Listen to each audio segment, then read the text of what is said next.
마음모아 묵상기도 하심으로 대림절 네 번째 주일 2부 예배를 하나님께 올려드리겠습니다.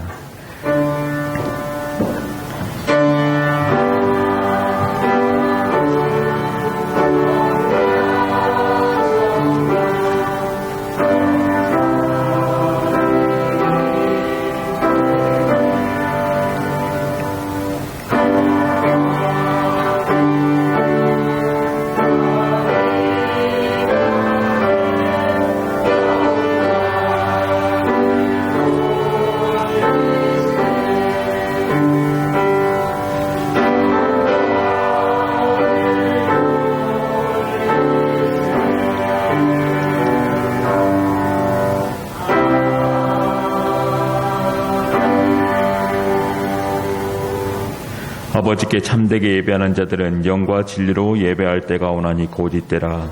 하나님은 영이시니 예배하는 자가 영과 진리로 예배할지니라. 아멘. 살아계신 하나님 아버지, 한 주간도 세상 가운데서 저희들을 지켜주시고 인도하여 주셨다가 오늘은 대림절 네 번째 주일 주님 전으로 불러주시어 성삼위 하나님께 예배케 하시니 감사를 드립니다. 신령과 진정으로 중심을 모아 드리는 저희들의 예배를 기뻐 흠양하여 주시옵시고, 성탄절을 눈앞에 둔 대림절 네 번째 주일 세상의 온갖 무거운 짐을 내려놓고 성전으로 올라와서 굳세 들어오실 예수님을 사모하며 기다리고 있사오니, 은혜 하나님, 저희들의 심령을 깨끗하게 씻어주셔서 인간의 몸을 입으신 구주 예수님을 뵙게 하시고 하나님께만 영광을 올리는 신령하고 복된 예배가 되게 하여 주옵소서. 오늘 또 주님의 은혜만을 사모하오니 예배하신 큰 은혜를 허락하여 주옵소서. 예수님의 이름으로 기원하옵나이다. 아멘. 다 함께 자리에 일어나셔서 찬송가 10장을 찬양하시겠습니다.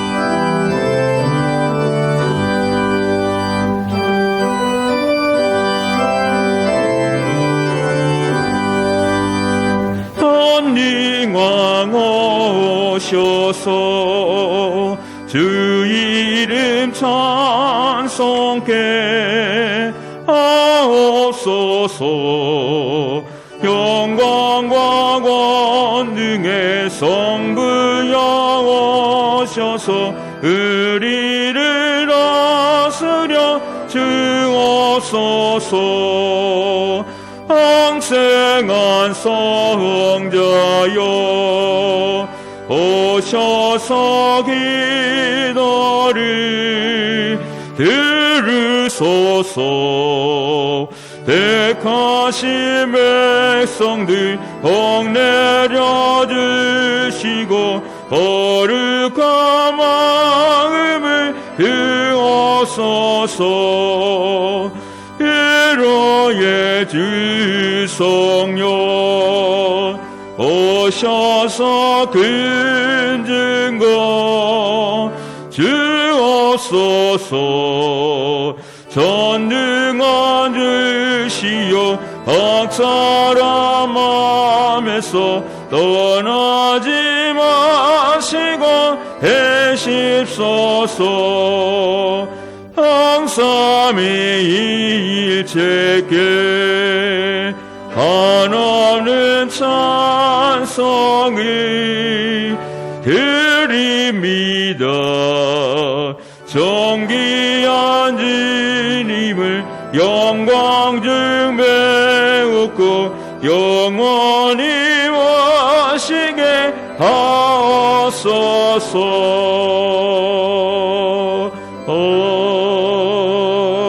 아멘. 성시교독은 교독문 118번 구주광님 4번입니다.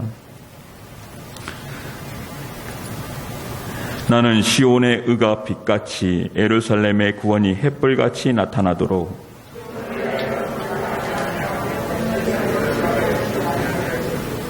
이방의 나라들이 내 공의를 뭇 왕이 다 내 영광을 볼 것이요. 너는 또 여호와의 손의 아름다운 관, 내 하나님의 손의 왕관이 될 것이라.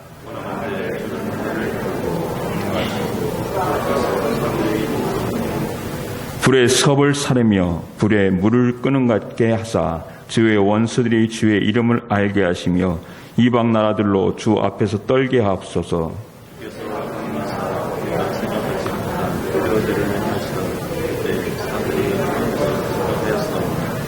주 외에는 자기를 앙망하는 자를 위하여 이런 일을 행한 신을 옛부터 들은 자도 없고 귀로 들은 자도 없고 눈으로 본 자도 없었나이다. 아멘. 이제 한 주간의 삶을 생각하며 고백의 기도를 드리시겠습니다.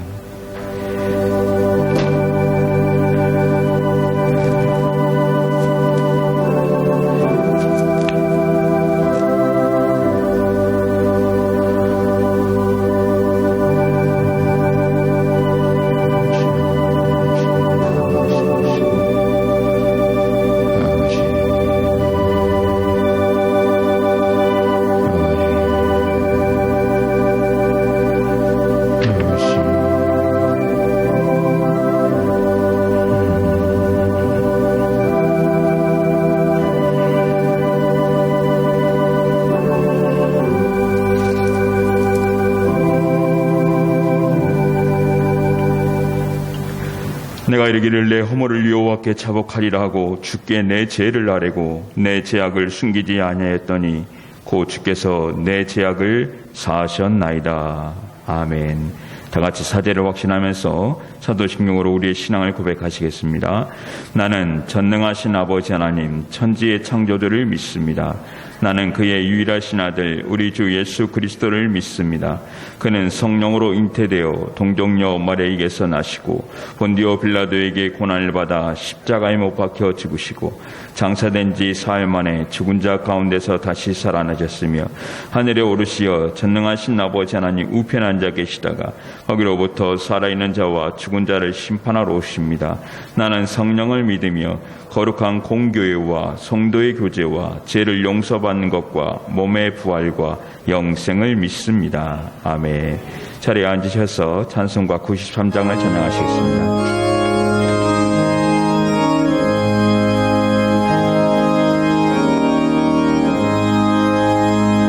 예수는 나의 힘이요 내 생명 되시니 주 예수 떠나 살며 대중에 빠지리 눈물이 앞을 가리고 내 맘에 근심 쌓일 때 위로하고 힘주시를 주 예수 예수는 나의 힘이요 내 친구 되시니 은혜를 강구하며 흥성히 받으리 햇빛과 비를 주시니 주수할 곡식 많도다 귀한 열매 주시는 주 예수 예수는 나의 힘이요 내 기쁨 되시니 명령을 준행하여 늘 충성하겠네 주야로 보호하시며 바른 길 가게 하시네 의대하고 따라가래 주 예수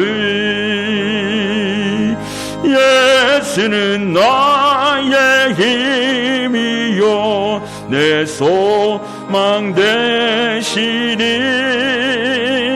이 세상을 떠나갈 때 온 영생 얻으리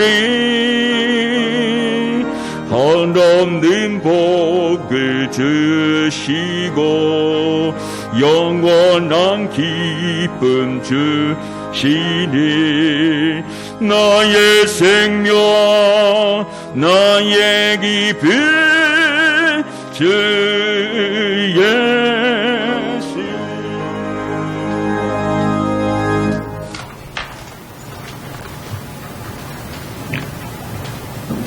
평화의 왕이신 하나님 아버지, 주님의 자녀들이 크리스마스를 대망하며 거룩한 주일에 모여 경배와 찬양으로 영광 돌리게 하시니 감사합니다.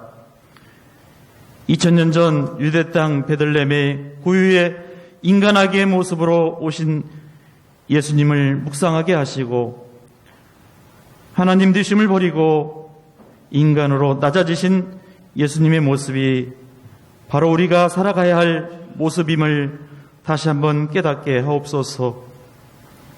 우리는 아직도 못난 자아가 죽지 않았고 이웃을 사랑하고 교회를 섬기며 가정을 세워가야 함에도 불구하고 우리는 어느새 또다시 교만해져 있음을 고백하오니 주의 보혈로 불쌍히 여기시고 용서하여 주옵소서. 이 나라 이 민족을 위해서 간절히 기도합니다. 서독과 동독을 하나 되게 하셨던 하나님, 이 민족에게도 은총을 베풀어 주셔서 복음으로 통일되는 귀한 역사 이루어 주시옵소서. 지금도 북한의 지하교회에서 숨어서 예배하고 있는 수십만 명의 성도들을 위해서 기도합니다. 주님이 돌보시고 지켜주셔서 하루속히 지하가 아닌 해 아래에서 예배할 수 있는 날이 속히 오기를 간절히 원합니다. 예수님께서 피로 값주고 세우신 우리 봉인천교회를 위해서 기도합니다. 살아있는 공동체가 되게 하시고 예수님이 교회이며 데살로니가 교회처럼 믿음의 역사와 사랑의 수고와 소망의 인내가 풍성한 교회 되게 하옵소서. 베리아 사람들처럼 신사적이고 인격적으로 서로를 존중하게 하옵소서. 생명 살리시기를 기뻐하시는 하나님, 아직도 온 세상에는 하나님의 이름을 듣지 못한 수많은 사람들, 듣고도 믿지 않는 불쌍한 사람들이 수없이 있습니다. 그들을 향한 하나님 아버지의 마음을 우리가 알게 하시고 지금도 온 세상 곳곳에서 자신의 생명을 아끼지 않고 예수 그리스도를 전하는 많은 선교사님들을 기억하시고 그들에게 담대히 복음을 전할 힘을 주시고 동역자들과 필요한 것을 채워 주시옵소서. 더욱 안전하게 보호하여 주옵소서. 한 해 동안 목양 일념으로 달려오신 담임 목사님과 교역자님들을 사랑하고 축복합니다. 통역자로 협력하신 중직자들과 각 기관장의 수고로운 헌신을 기억하여 주옵소서. 또한 이름 없이 빚도 없이 구석구석에서 봉사한 손길들을 축복합니다. 오늘 또 주님이 주실 은혜를 사모합니다. 생명의 말씀을 받을 때 아멘으로 화답하게 하시고 말씀대로 순종하며 결단하며 살아드리는 우리 모두가 되게 하옵소서. 마음과 정성을 다해 준비한 찬양을 할렐루야 찬양대가 하나님의 성우를 찬양합니다. 주님 기쁘게 받으시옵소서. 우리의 참 소망과 참 평안이 되시는 우리 구주 예수님의 이름으로 기도합니다. 아멘.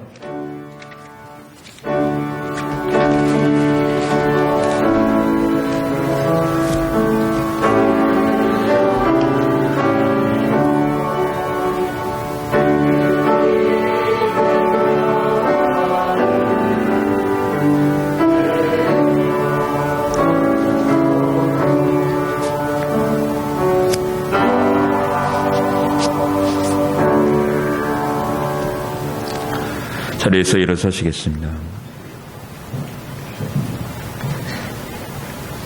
오늘 우리에게 주신 하나님 말씀은 신약성경 요한복음 1장 12절에서 14절 말씀까지입니다. 요한복음 1장 12절에서 14절 말씀입니다. 하나님 말씀을 제가 봉독해 드리겠습니다. 영접하는 자 곧 그 이름을 믿는 자들에게는 하나님의 자녀가 되는 권세를 주셨으니 이는 혈통으로나 육적으로나 사람의 뜻으로 나지 아니하고 오직 하나님께로부터 난 자들이니라. 말씀이 육신이 되어 우리 가운데 거하심에 우리가 그의 영광을 보니 하나님의 독생자의 영광이요 은혜가 진리가 충만하더라. 아멘. 이는 살아계신 하나님의 말씀입니다. 자리에 앉으시겠습니다. 이 시간 할렐루야 찬양대에서 찬양으로 하나님께 영광을 돌린 후에 담임 목사님 나오셔서 그 이름을 아십니까? 라는 제목으로 말씀 선포해 주시겠습니다.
오늘도 거룩한 주일을 저희들에게 주시고 우리 하나님께 주 앞에 나와 영과 진리로 예배하게 하심을 감사합니다. 이 시간 우리 할렐루야 찬양대가 정성껏 준비한 찬양을 하나님께 올려드릴 때 기뻐 받으심을 감사하며 더욱더 우리 대원들에게 건강과 지혜와 성령 충만함을 주셔서 사명 잘 감당하기에 부족함이 없는 우리 대원들이 다 되게 하여 주옵소서. 감사합니다. 이 시간 주의 말씀에 귀를 기울일 때 성령님의 감동과 기름 부으심으로 역사해 주옵시기를 원하오며 이 모든 말씀을 우리 주 예수 그리스도 이름으로 기도드리옵나이다. 아멘.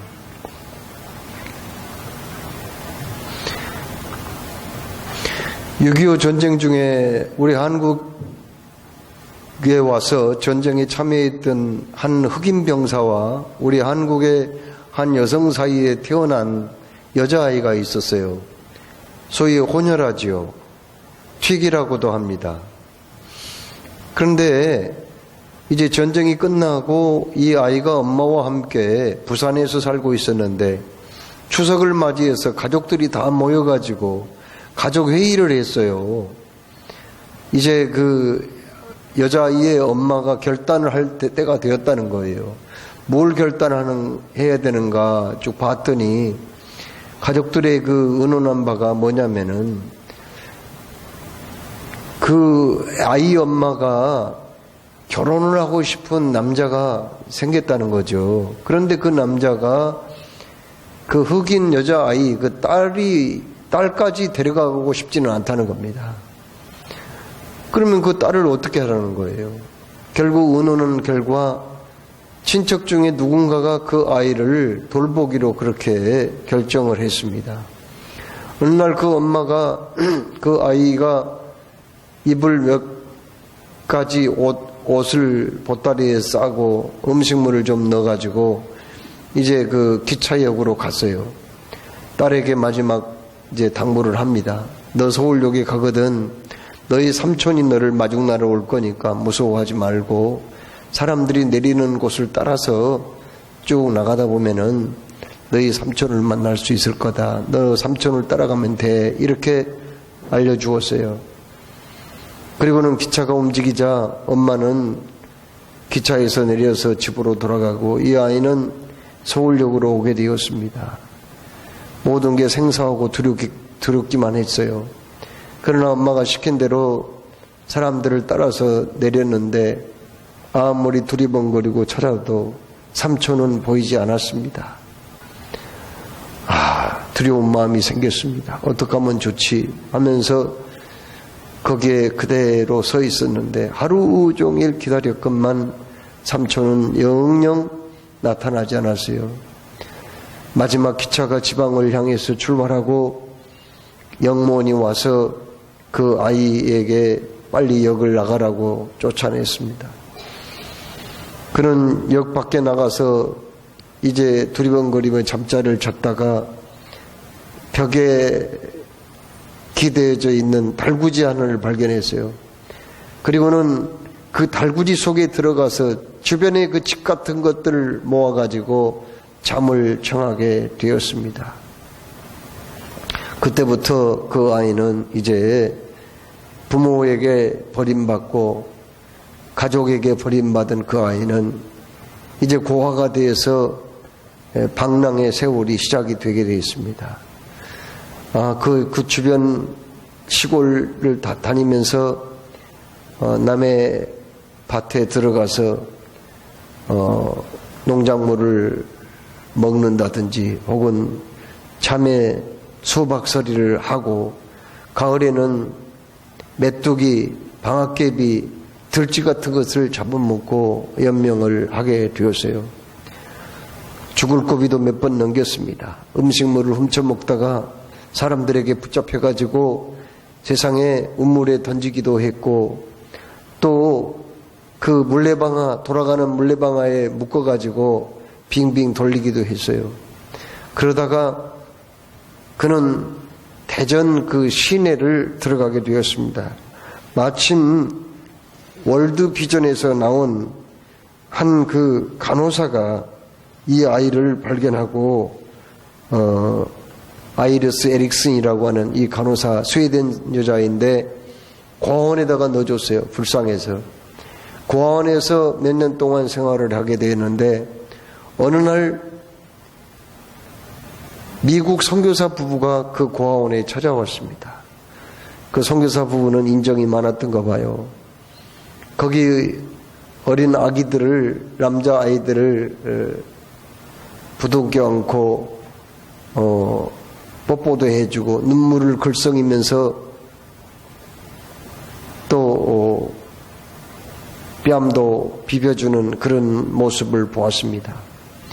이것을 물끄러미 쳐다보고 있는 그 여자아이에게 다가오더니 그 두 손으로 뺨을 이렇게 감싸주었어요. 생전 처음으로 받아본 호의였습니다. 너무 좋았어요. 눈물이 날 정도였습니다. 그러나 그것이 그에게는 너무 어색할 뿐이었어요. 더더구나 그때 고아원에 들어왔지만은 여전히 자기 몸은 지저분하고 더러웠거든요. 너무나 먹지 못해서 영양실조로 시력도 흐려지고, 그리고 얼굴에는 핏기가 없었습니다. 얼굴에는 흉터투성이고 온몸에는 종기도 났었습니다. 세상에 얼마나 못 먹었는지 속에 있는 회충이 배가 고파서 가끔 목으로 넘어오기도 했어요. 회충이. 참으로 초점 없는 눈, 아무리 씻고 또 씻어도 지워지지 않는 팔 뒤꿈치와 무릎에 낀 때, 그리고 머리에는 이가 바글바글 기어다녔던 그런 사람이기 때문에 그 선교사가 자기의 뺨을 감싸주자 그는 손을 확 뿌리치면서 자기도 모르는 사이에 두 번이나 침을 탁탁 받대고 그냥 뒤돌아서 도망갔어요. 그리고는 장롱 속에 숨고 말았습니다. 그 다음날 생각지도 않게 그 선교사 부부가 또다시 그곳에 찾아왔어요. 원장님이 그 여자아이를 불렀습니다. 이제 나는 죽었구나. 어제 내가 한 못된 짓에서, 나쁜 짓에서 대개 매를 맞거나 혹은 벌을 써야 되겠구나, 이렇게 생각을 했는데, 원장님과 얘기했던 선교사 부부를 찾아가자 통역관이 통역한 걸 보니까 그 아이를, 여자아이를 입양하고 싶다는 그런 얘기를 하는 걸 듣게 되었어요. 결국 그 선교사에게 손에 이끌려서 선교사 집으로 돌아왔습니다. 집도 넓고 살기 좋은 곳이었습니다. 그리고 그곳에서 생전 구경도 못했던 달걀 후라이도 먹어보게 되었습니다. 그런데 몇 달이 지났건만 그 선교사 부부는 자기에게 일을 시키지 않았어요. 참 이상하다. 왜 일을 시키지 않은 거야? 그러면서 어느 날 집 주변에 친구들을 만나서 노는 가운데 이 미국인들 참 이상하다. 나를 데려왔는데 일을 시키지 않아. 이때 한 친구가 너 그 집에 양녀가 된 거 아니야? 너 입양한 거 아니야? 그러면 너 딸이야. 그 집 딸이야. 너 몰라서 그래. 이렇게 얘기를 해줬습니다. 그 말을 듣고 깜짝 놀라서 집에 와가지고 선교사 그 부인한테 물었어요. 나 이 집 정말 딸이에요? 정말 딸이에요? 식모는 아니에요?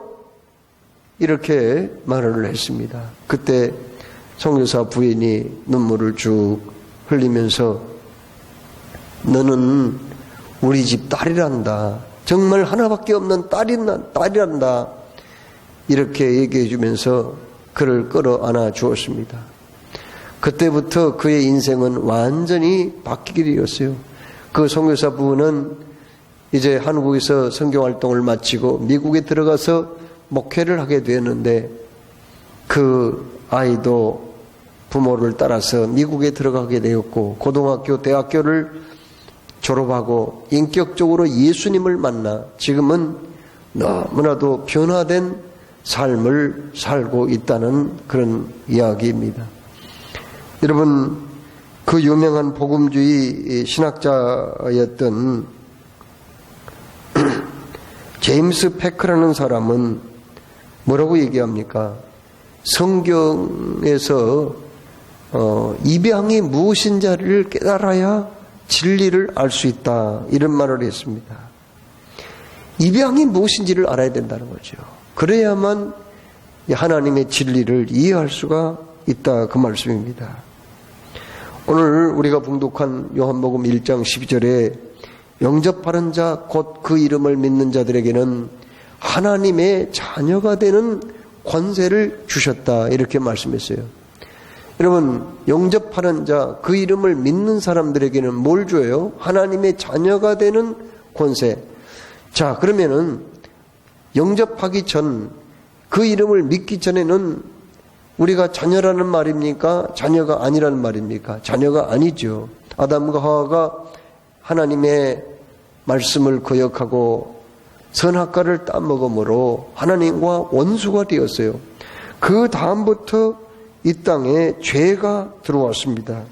그래서 모든 사람이 죄를 범하였음에 하나님의 영광에 이르지 못했다고 그렇게 분명히 말씀합니다. 또 로마서 3장 10절로 12절에 기록된 바 의인은 없나니 하나도 없으며 깨닫는 자도 없고 하나님을 찾는 자도 없고 다 치우쳐 함께 무익하게 되고 선을 향하는 자가 없나니 하나도 없도다, 이렇게 말씀했어요. 우리 인간은 이렇게 하나님하고 원수가 되어서 자기 멋대로 죄를 짓고 하나님을 거역하는 삶을 살게 되었다는 겁니다. 그 결과 어떻게 되었습니까? 죄 때문에 심판받고 지옥에 갈 수밖에 없는 비참한 존재가 되었습니다. 그러나 하나님은 어떻게 하셨습니까? 이런 인간을 그냥 버려두지 아니하고 찾아오셨다고 말씀하셨어요. 요한복음 14장 18절에 뭐라고 말씀합니까? 내가 너희를 과와 같이 버려두지 아니하고 너희에게로 오리라고 이렇게 말씀하셨어요. 고합니다. 버려진 사람들이에요. 우리에게는 아무런 희망이 없었어요. 그런데 우리 주님이 우리에게 다가오셔서 내가 너를 과와 같이 버려두지 아니할 거라, 그렇게 말씀을 하셨습니다. 그렇습니다. 우리 주님은 우리를 자녀로 삼아주시겠다는 거예요. 그렇습니다. 우리의 신분을 바꿔놓겠다고 분명히 약속을 하셨습니다. 여러분, 오늘 말씀, 하나님이 우리를 입양하셨다는 거예요. 입양했다는 것은 원래 우리가 하나님의 자녀가 아니었지만은 마귀의 자식이라고 예수님이 말씀을 하신 것과 같이 우리는 하나님하고 관계가 없는 사람들이었지만은 우리 하나님이 우리를 입양을 하셔서 아들로 딸로 삼아 주셨다는 거죠. 여러분, 법적으로는요, 우리가 알아야 할 것은 친자식이나 입양한 자식이나 똑같아요. 법적으로는 똑같습니다. 우리를 그렇게 입양을 해서 자녀로 삼아 주셨다. 그러면 우리를 입양하기 위해서 하나님이 하신 일이 있는데 14절에 말씀이 육신이 돼 우리 가운데 거하시며 우리가 그의 영광을 보니 아버지의 독생자의 영광이요 은혜와 진리가 충만하더라, 이렇게 말씀하셨습니다. 여러분, 우리를 입양하기 위해서, 자녀로 입양하기 위해서 말씀이 육신이 되었다는 거예요. 말씀이 육신이 됐다는 말은 성자 하나님이 육신을 입고 이 땅에 오셨다, 그런 말씀입니다. 여러분, 요즘 최대 그 화제는 소통이라는 단어입니다. 소통이 되어야만 서로 마음이 통하고 이해할 수 있고 친구하고 교제를 할 수가 있다는 거예요. 소통이 되어야 누군가가 나와 뜻을 같이 하고 나를 지지할 수 있다는 거예요. 소통이라는 단어가 굉장히 요즘 중요하게 통하고 있습니다. 여러분, 그런데 소통은 아무와 되지 않아요. 생물을 분류하는 가장 기본적인 단위가 종이거든요. 그런데 종이 다르면은 도저히 그 소통이 안 됩니다. 여러분, 개는 개끼리 소통이 되는 거예요. 새는 새끼리 소통이 됩니다. 사람하고 개가 소통이 안 돼요. 아무리 새가 지저대봐야 도대체 그 말이 무슨 의미인지, 그 지저귀는 소리가 무슨 뜻인지 우리가 어떻게 알 거예요. 우리 사람하고 가장 그 유전인자가 유사한 동물이 오랑우탄이거든요. 오랑우탄이라고 해서 사람하고 대화가 됩니까? 안 되죠. 그것은 종이 다르기 때문입니다. 그런데 하나님하고 우리 사람하고는 종이 다른다고 얘기할 수 없고 아예 존재론적인 차이가 있는 거예요. 존재론적인 그런 차이가 있는 그런, 하나님은 신이시잖아요. 우리 인간은 사람이란 말이에요. 피조물이란 말이에요. 그런데 신이신 하나님하고 우리 인간이 어떻게 대화가 가능하겠냐고요. 그건 대화가 가능할 수가 없어요. 그렇습니다. 하나님은 우리와 대화를 하고 싶어요. 우리와 교통하고 싶어요. 우리와 친구가 되고 싶어요. 그런데 대화가 가능하지 못해요. 그래서 하나님이 하신 일이 뭡니까? 히브리서 1장 1절에 구약시대에는 선지자를 세워가지고 선지자에게 먼저 말씀을 하시고 선지자를 통해서 백성들에게 당신의 뜻을 알려주기를 원했습니다. 그러나 그것도 일부일 뿐 모든 사람들에게 하나님의 뜻을 전할 수가 없었습니다. 그래서 하나님이 하신 일이 뭡니까? 그래서 하나님이 육신이 되었다는 거예요. 사람이 되었다는 겁니다. 여러분, 개와 사람이 소통하려면은 사람이 개가 되든지 개가 사람이 되어야 가능하고, 또 새와 사람이 소통하려면은 사람이 새가 되든지 새가 사람이 되든지 해야 되지 않겠어요? 하나님이 우리 사람과 소통하기 위해서는 인간이 되어야 했다고요. 그래서 낮은 이 세상에 오셨어요. 참으로 안 먹으면 배고프고 안 입으면 너무 춥고 때리면 아프고 피가 나는 그 인간, 십자가에 매달려 죽을 수밖에 없는 그 인간의 몸으로 우리 주님이 이 땅에 오셨다는 겁니다. 여러분, 예수님은요 베들레헴에서 탄생했어요. 베들레헴이란 말은 떡집이라는 뜻이거든요. 우리 예수님은 생명의 떡으로 오셨다는 뜻이거든요. 예수님은 또 어디에서 태어나셨어요? 말구유에서 태어났어요. 짐승의 밥통 아닙니까? 짐승의 밥통이 바로 말구유 아닙니까? 예수님이 왜 거기 태어났어요? 우리 예수님은요 당신이 우리 인간을 위한 먹잇감이 되시겠다는 거 아니겠어요? 인간을 살리기 위해서. 그래서 밥통에 태어나신 거예요. 왜 예수님이 말구유에 태어났어요?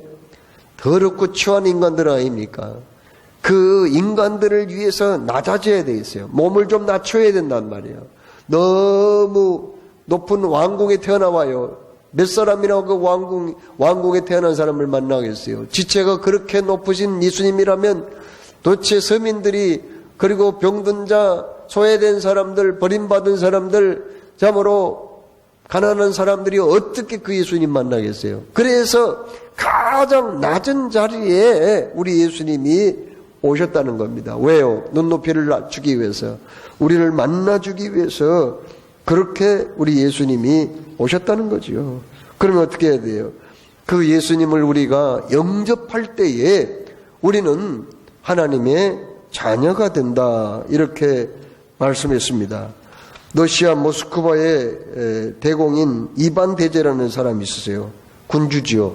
이 사람은 가끔 평민의 옷을 입고 민정시찰을 하게 다니는 걸 좋아했대요. 어느 날 바람이 거세게 불고 비도 오는데 민정시찰을 나갔어요. 빨리 누군가 집에 들어가야 되는데 그냥 집집마다 자기를 그냥 거부하는 거예요. 못 들어오게. 왕인데 못 들어오게 거부하는 거예요. 큰일 났다 싶었어요. 이러다가 이 밖에서 얼어 죽는 거 아니야 하면서 어느 집을 마지막 문을 두드렸는데 그 집은 문을 열어줬습니다. 농부의 집이었어요. 마침 그 아내가 아이를 출산한 그런 집이었습니다. 가난한 집이었죠. 어서 오십시오. 이 궂은 날씨 왜 이렇게 돌아다니는 거예요? 들어오라고 해가지고 가난한 그 집이 집방석, 집으로 만든 방석에 앉게 하고, 그리고 덩어리 빵과 그리고 물을 한 컵 가져왔습니다. 그걸로 허기를 면하고 이제 그 농부의 고위에 하룻밤을 쉬고 낮에 일찍 왕궁으로 돌아갔어요. 오후쯤 호위병과 신하들을 데리고 그 농부의 집에 찾아왔습니다. 농부가 깜짝 놀랐어요. 황제께서 어찌된 일입니까? 했더니 내가 이 사람아 어젯밤에 여기서 먹었던 사람 아닌가. 너무너무 놀랐어요. 저는 황제인 줄 몰랐습니다. 그러자 그 황제는 황금 한 자루를 그 농부에게 주었다는 겁니다. 호의를 베풀어 준 것에 대해서요. 여러분, 우리가 영접한다는 것은 뭘 의미한가? 이렇게 우리 예수님을 마음의 문을 열고 모셔드리는 걸 말해요. 그냥 모신 게 아니라 그 예수님을 내 생명의 은인으로 모시는 거예요. 그 예수님을 내 인생의 왕으로 모시는 겁니다. 주인으로 모실 때에 그 순간 우리는 하나님의 자녀가 될 줄로 믿습니다. 여러분, 자녀가 된 것을요, 여기에 뭐라고 말씀했어요? 자녀가 된 것을 오늘 여기 성경에는 권세라고 말씀했거든요. 그러면 어떤 권세란 말입니까? 자, 권세라, 권세. 하나님의 자녀가 된 것이 권세라는 거예요. 어떤 권세를 말합니까? 첫째로 죄사함을 받고 구원을 얻는 권세입니다. 여러분, 예수님이 이 땅에 오신 목적은 뭐예요? 인자가 온 것은 섬김을 받으려 함이 아니라 섬기려 함이 아니라 도리어 섬기려 하고 또 많은 사람을 대속물로 내어주려 함이라고 그렇게 말씀하셨어요. 자기 목숨을 많은 사람의 대속물이 뭐죠? 대속물이란 말은 대속의 재물이에요. 대속의 재물. 그러면 대속이란 말은 무슨 말이에요? 이게 참 그 한자의 의미를 좀 알면은 쉬운데 이게 좀 성경을 번역할 때 이렇게 번역을 해놓아서 때로는 좀 어렵게 느낄 때도 있어요. 그러면 대속이란 말은 뭔 말일까요? 대속이란 말은 대자는 대신한다는 뜻이고요. 속은 값을 치른다 그 말이거든요. 그러니까 대속물이란 말은 값을 치르기 위한 재물이 되었다 그 말입니다. 그러면 무슨 값이에요? 죄의 값입니다. 누구의 죄요? 우리의 죄를 대신 갚기 위해서 값을 치렀다 그 말이 대신 값을 치렀다 그 말입니다. 그러면은 또 구속이라는 말은 무슨 뜻이에요? 구속이라는 구자는 구원한다는 말이에요. 속이라는 말은 똑같아요. 값을 지불한다. 우리를 구원하기 위해서 값을 지불했다 그 말이에요. 그러면 속량이라는 말은 무슨 말이에요? 속량. 속자는 또 값을 치른단 말이에요. 값을 지불했다 그 말이거든요. 뭘로 값을 지불했어요? 십자가상에서 피로 값주고 값을 지불했단 말이에요. 그러면 속양, 양은 뭐예요? 양민이 되었다 그 말이에요. 양민. 대신 값을 지불하고 우리를 양민이 되게 했단 말이에요. 양민이라는 말은 그냥 노예는 자유가 없잖아요. 그렇죠? 종은 자유가 없는데 우리 양민은 그냥 평범한 자유인들을 말해요. 예, 그렇습니다. 옛날에는 노예제도가 있어가지고 그렇게 노예가 많았어요. 한때는 로마의 3분의 2가 노예였다는 거예요. 그런데 우리는 예수님이 피로 값주고 사셔서 우리는 어떻게 됐어요? 양민이 되었어요. 노예가 아니에요. 우리는 과거에 노예였거든요. 마귀의 노예였고 죄의 노예였고 사망의 노예였으나 거기에서 이제 완전히 해방을 받은 거죠. 우리 주님이 속량을 하셨기 때문에 그렇습니다. 하나님은 우리를 자녀로 삼으려면요. 하나님의 자녀는 노예면 안 되잖아요. 아니, 높으신 하나님의 자녀가 어찌하여 노예가 되겠어요? 노예는 하나님의 자녀가 아니에요. 구속해야 돼요. 대속해야 돼요. 속량을 해야 돼요. 그래서 우리 주님은 인간이 되셔서 우리를 대신해서 값을 치러주시고 우리를 이렇게 구원을 받게 했다 하는 말씀입니다. 우리가 구원받은 것은 실력이나 수준이 아니에요. 신분의 변화 때문인 줄로 믿으시기 바랍니다. 신분이 변화받은 거예요. 신분이 달라진 거예요. 우리가 수준이 그만큼 높아져서 구원받아요? 아니에요. 우리가 봉사를 많이 해서 우리가 하나님 앞에 충성을 잘해서 아니에요. 그것도 아니에요. 그냥 우리 주님은 우리가 신분이 바뀌었거든요. 어떻게 해요? 마귀의 종이었어. 그전에는 죄의 노예였어요. 그런데 신분이 바뀌었단 말이에요. 어떻게 해요? 하나님의 아들로 바뀌어버린 거예요. 그래서 우리가 하나님의 아들이니까 당연히 어때요? 대통령의 아들, 딸은 보통 사람 우리는 청와대 들어가기 어려워요. 못 들어가요. 그러나 대통령의 아들과 딸은 청와대에 들어갈 수 있어요? 없어요? 들어가죠. 왜 못 들어가요? 대통령의 딸인데 아들인데. 그래서 우리가 하나님의 자녀가 되므로 구원을 받게 되었다 하는 말씀입니다. 그렇습니다. 그리고 우리가 하나님의 자녀가 되려면은요, 하나님의 자녀가 되면은 어떤 권세를 받나요? 하나님의 자녀가 되면은요, 하나님께 구할 수 있는 권세가 있는 거예요. 구할 수 있는 권세. 여러분, 어떤 아이가, 초등학교 다니는 아이가 학교를 파하고 집에 들어갔어요. 너무 배가 고팠어요. 그런데 문을 열어갈 때 자기 집도 아닌 사실은 자기 집으로 등기가 안 돼 있거든. 부모님의 이름으로, 아버지 이름으로 등기가 돼 있는데. 그냥, 거기 뭐 그냥 그 번호키를 삐삐삐 누르고 금방 그냥 문을 활짝 열고 들어가. 자기 집도 아닌데. 들어가가지고, 엄마! 밥 줘! 왜 오늘은 빨리 왔냐? 엄마가 밥을 아직 못했는데, 배고픈데 왜 밥을 안 해놨어요? 빨리 밥 줘요! 그러니까는 엄마가, 그냥 아들을 안심시키고, 막 그냥, 그래, 미안하다. 조금만 기다려라. 하면서 서둘러서 밥을 짓고 반찬을 준비해서 차려주게 되었어요. 그 아이가 그냥 큰소리 뻥뻥 치는 거 보면 참 신기해요. 자기 엄마한테 언제 돈 맡겼어요? 돈 벌어다 줬어요. 뭐 해준 게 뭐가 있어, 지가. 그런데 왜 그렇게 밥 안 준다고 큰소리야? 그것은 바로 자녀이기 때문에 그렇습니다. 우리 예수님이 뭐라고 말씀했어요? 너희 중에 누가 아들이 떡을 달라 하는데 돌을 주며 생선을 달라 하는데 뱀을 줄 사람이 있겠느냐? 너희가 악한 자라도 자식에게 좋은 것을 줄 줄 알거든. 하물며 하늘에 계신 너희 아버지께서 구하는 자에게 좋은 것으로 주시지 않겠느냐? 할렐루야. 이렇게 말씀하셨어요. 우리는 하나님께 구할 수가 있어요. 왜요? 자녀이기 때문에. 하나님의 자녀가 안 된 사람은요, 구할 수가 없는 거예요. 자기가 뭔데 구해? 하나님한테 구할 자격이 있어? 자격이 있건 없고 그럴 마음조차 없는 거예요. 하나님 자녀가 안 된 사람은요. 그런데 우리는 하나님께 구하면 하나님은 좋은 것으로 우리에게 채워주신다고 약속하셨으니 그 말씀대로 될 줄로 믿습니다. 셋째로 어떤 자녀가 어떤 권세가 있는가? 그것은 바로 천국의 상속권이에요. 천국의 상속권.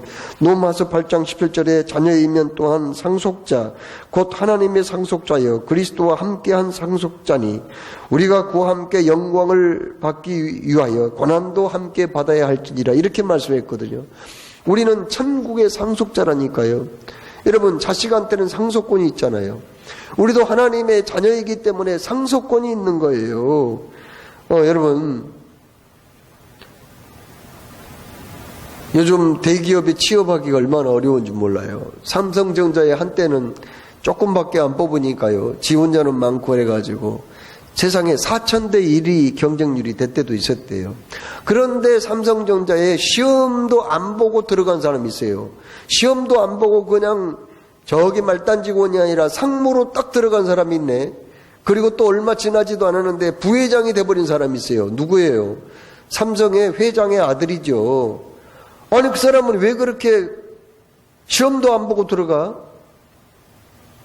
들어가자마자 왜 상무가 돼? 얼마 되지 않아서 또 부회장까지 올라가?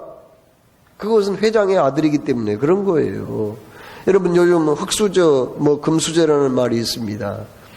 그 말은 무슨 말이에요? 흙수저는 좋은 가정, 좋은 가문에서 태어난 사람을 금수저라고 부르고요. 그렇지 못한 가정에 태어난 사람은 흙수저라고 하잖아요. 그렇죠?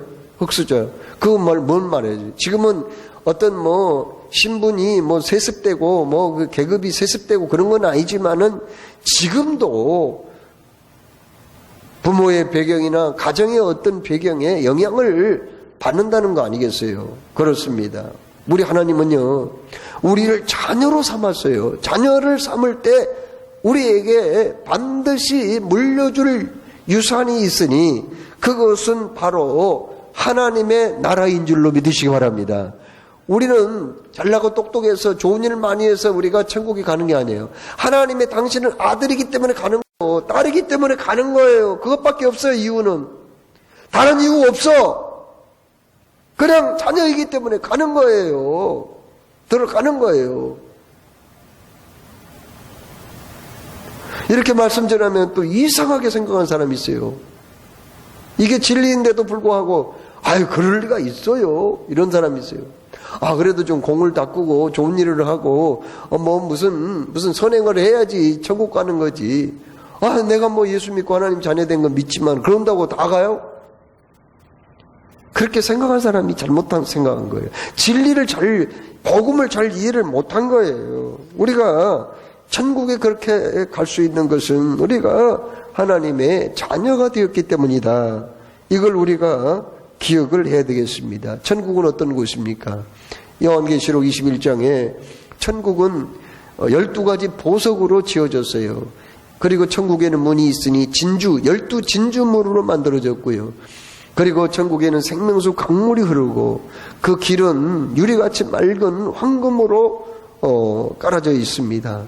또 그 생명수 강물이 흐르고 강 주변에 또 달마다 열리는 생명수 실과가 있다고 말씀했어요. 거기는 눈물이 없어요.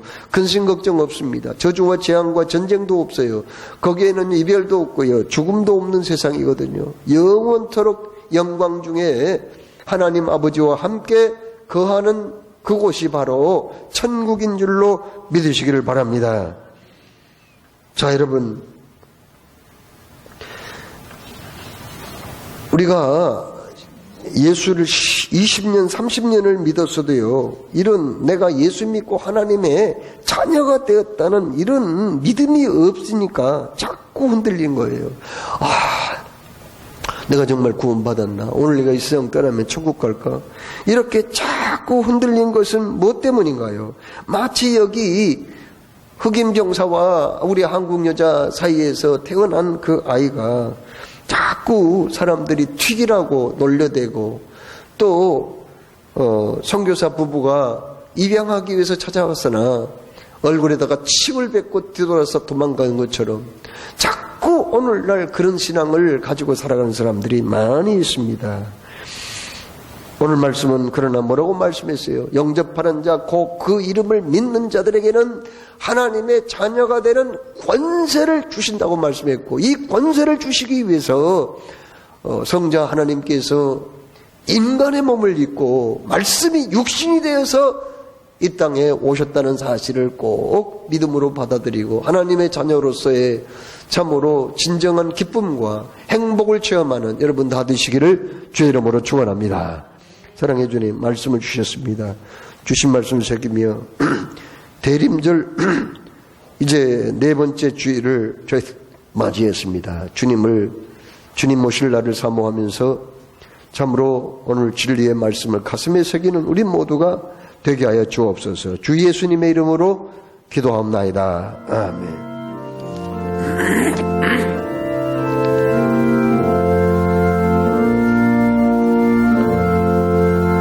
오늘 말씀 하나님의 모든 자비하심으로 너희를 구원하노니 너희 몸을 하나님이 기뻐하시는 거룩한 산제사로 드리라. 이는 너희의 드릴 영적 예배니라.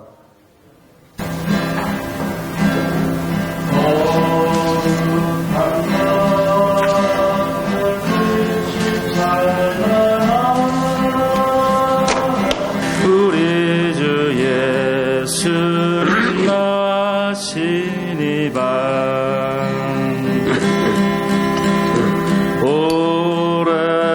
오랫동안 죄악에 얽매여서 애매던 우리 위해 오셨네.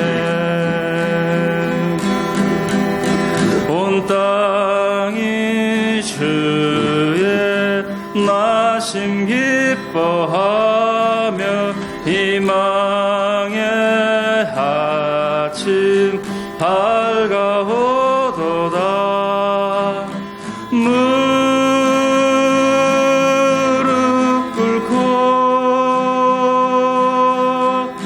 천사와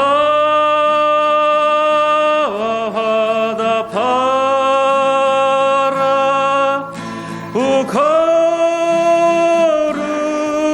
거룩한 밤 주님 탄생하신 밤 이 밤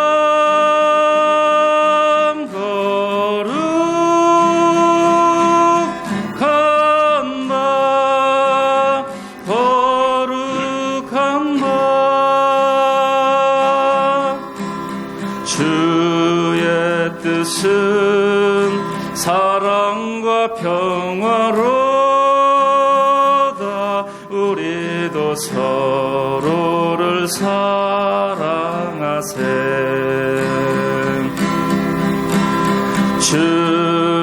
주님께서 사슬을 끊으시니 이 땅에 억눌림이 사라져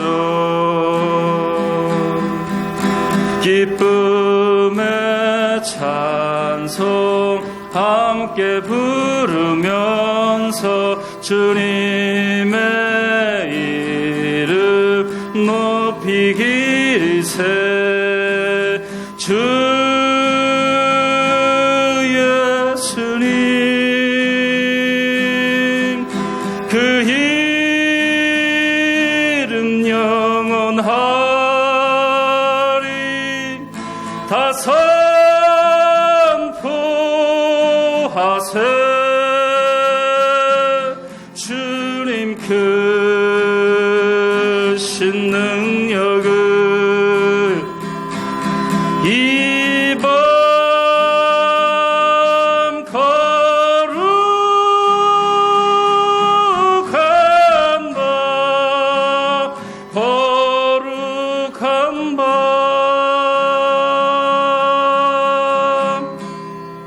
아멘. 주 앞에 나올 때 정성껏 준비한 예물을 올렸사옵니다. 아버지 하나님께서 향기롭게 받아주시고 하나님을 여시사 만복으로 복을 내려 주옵소서. 하나님의 것을 성별하여 11조 예물을 올려드리오니 주님 기뻐 받으시고 너희의 온전한 11조를 창고에 들여 나의 집에 양식이 있게 하고 그것으로 나를 시험하여 내가 하늘문을 열고 복을 쌓을 것이 없도록 붙지 아니하나 보라고 말씀하셨사오니 그 말씀대로 이루어 주옵소서.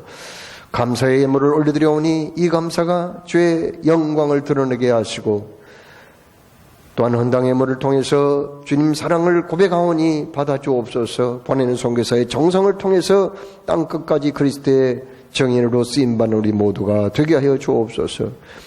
주의로 음드리오니 이 정성을 보좌에서 받아주시옵시며 우리 모두 축복의 통로, 축복의 주인공들이 되게 하여 주옵소서. 감사하며 예수 그리스도 이름으로 기도드리옵나이다. 아멘.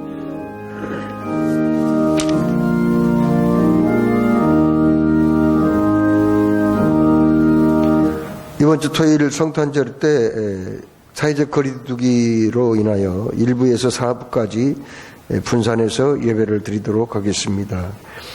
그리고 성탄 축하 발표회가 금요일 저녁 7시 반부터 본당에서 있습니다. 송구용신 예배는 31일 11시에 본당에서 있고요. 유아 세례식이 있으니 만 24개월 이내인 아이들 중에서 유아세를 원하신 분들은 양선욱 집사님께 신청하시기 바라고, 예결산 공동회의가 4부 예배 후에 오늘 있습니다. 교회학교 수료식이 다음 주에 있습니다. 또한 코로나 예절을 지켜주시기 바랍니다. 인사할 때 악수를 하지 마시고 포옹 같은 거 하지 마시고 또 그 음식물을 교회에서 차나 다과 과자 이런 거 절대 먹지 마시기를 부탁드리겠습니다. 그리고 강단 헌화는 고일현 집사님께서 성탄 감사 제목으로 하나님께 올렸습니다. 자리에서 일어나셔서 우리 찬송 91장을 찬송하겠습니다.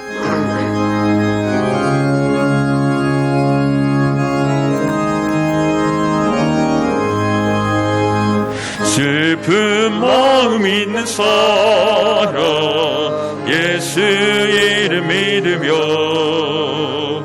영원토록 변함없는 기쁜 마음 얻으니 예수의 이름을 세상의 소망이여 예수의 이름을 전국의 기쁨일세 허리가신 주의 이름 너의 방패 삼으라 환난 시험 당할 때에 주께 기도 드려라 예수의 이름은 세상의 소망이요 예수의 이름은 전국의 기쁨일세 존귀하신 그의 이름 우리 기쁨 되도다 주의 품에 안길 때에 기뻐 찬송 부르리 예수의 이름은 세상의 소망이요 예수의 이름은 천국의 기쁨일세 우리 갈 길 나가는 예 보좌 앞에 나아가 왕의 왕께 경배하며 혈육안을 드리리 예수의 이름은 세상의 소망이요 예수의 이름은 천국의 기쁨일세. 사랑의 주님, 오늘도 저 앞에 나와 영광 진리로 예배하고 사랑의 주님의 손을 잡고 이곳을 떠납니다. 한 주간도 주님과 교통하며 늘 하나님께 영광을 돌리는 우리의 삶이 되게 하여 주옵소서. 아픈 곳에 손을 얹고 믿음으로 기도할 때 성소로 아루만져 주시고 건강과 새 힘을 허락하여 주옵시며 이 몸에 강력한 면역력을 천배 만배 더하셔서 어떤 병균도 이겨내게 하시고 어떤 바이러스도 다 이겨낼 수 있는 사랑하는 모든 믿음의 가족들이 다 되게 하여 주옵소서. 예수 이름으로 명하노니 악한 질병은 흔적도 없이 사라질지어다. 아멘. 아버지께 우리의 한 주간의 삶을 다가오며 예수 그리스도 이름으로 기도드리옵나이다. 아멘.